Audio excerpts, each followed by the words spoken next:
Hi, I'm Emmy Grace, a homeschooling mom, a content creator, and entrepreneur. So I started my journey as a stay-at-home mom, pero dumaan din ako sa point na gusto ko magkaroon ng extra income. Pero ayoko ding masacrifice yung time ko with the kids. That's why I explored different home-based income streams.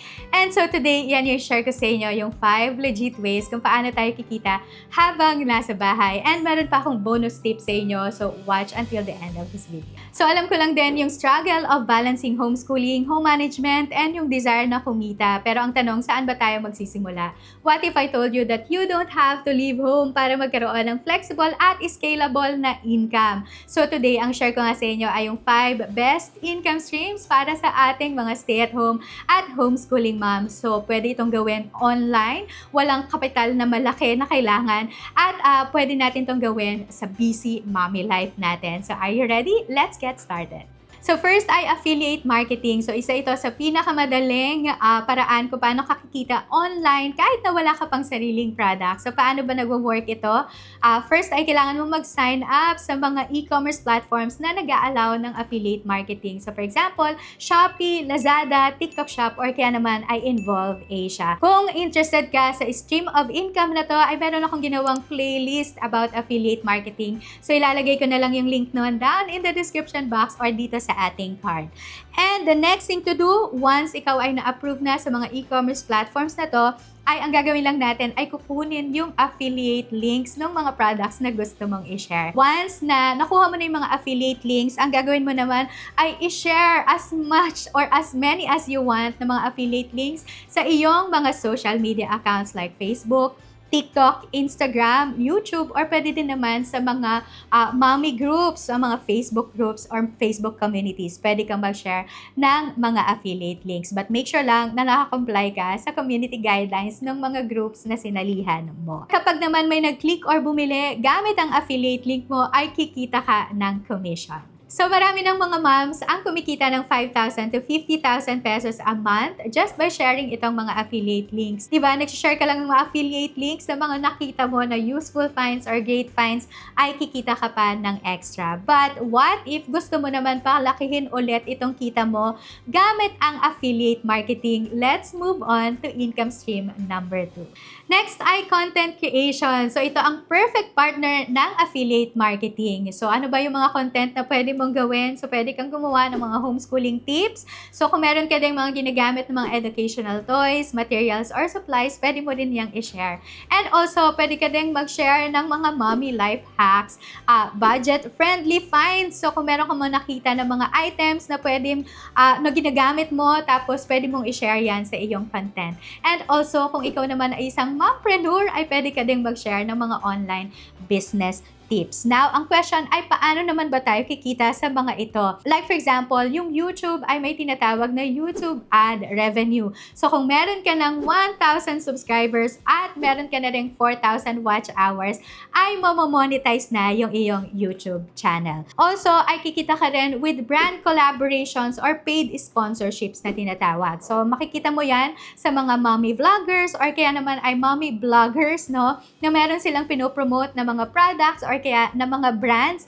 Ito yung tinatawag na brand collaboration. So, binabayaran ka ng mga brands para i-promote yung products nila. And also, ay pwede ka din kumita ng, sa Facebook and TikTok kung namamonetize na ang iyong social media account. What if gusto mong magbenta ng sarili mong products online? That brings us to income stream number 3. So kung mahilig ka lang din gumawa ng mga planners, worksheets, journals, or kaya naman ay ebook, selling digital products is perfect for you. So ano ba yung mga advantages ng pagbebenta ng digital products online? Number 1 ay one-time creation. So minsan mo lang itong gagawin pero yung income ay unlimited kasi pwede mo na itong ibenta ng paulit-ulit.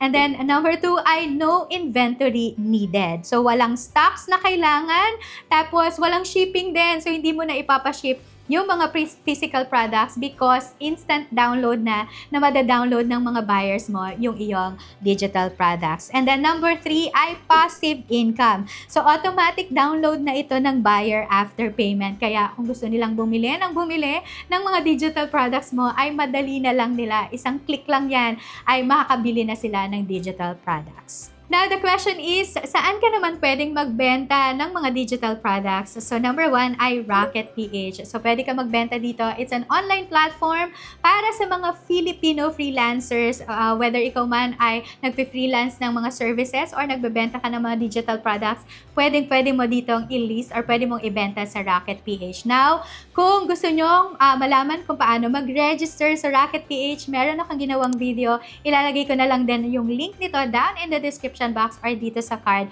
Panoorin nyo na lang right after this video. And also, pwede ka ding magbenta sa Etsy naman. This one ay international platform na pwede mong pagbentahan ng mga digital products. And pwede ka din naman na mag-share or magbenta sa Facebook Marketplace. What if gusto mo naman magbenta ng actual or kaya naman ay physical products? Well, pwede naman. That's where income stream number 4 comes in. So, isa sa pinaka-profitable na home-based business ngayon ay selling paper products. So, ano ba yung mga paper products na sobrang patok talaga ngayon sa market? So, number 1 ay planners and notebooks. Alam nyo ba na yung notebooks ay hindi ito mawawala hanggat merong mga batang nag-aaral at nagsusulat.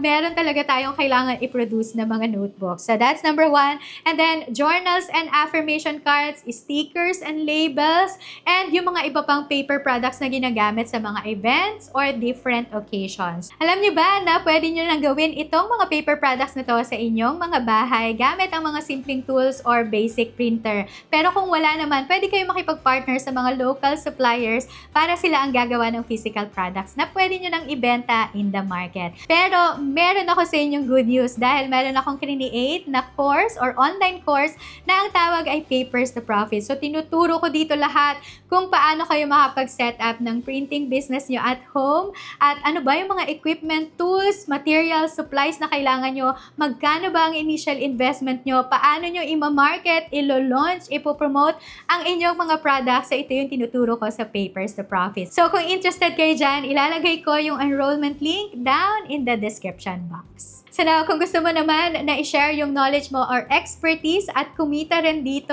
so ito ngayon, yung i-share ko sa inyo na income stream number 5. So if you have the skill or expertise, ay pwede ka rin gumawa ng isang online course. So like for example, ako, I've been in the printing business for almost 4 years now. So, meron na akong mga experiences about printing business, kung paano nira-run yung printing business, paano isa-set up yung printing business, ano ba yung mga kailangan ng mga tools and supplies. So, meron na ako dyang knowledge sa printing business. Kaya nga, kaniniate ko yung Papers to Profits course para din makatulong ako sa mga stay-at-home moms at mga homeschooling moms na makapag-set up sila ng printing business at home at kumita rin habang nasa bahay. So, ano ba ang advantages na pag-create ng online courses?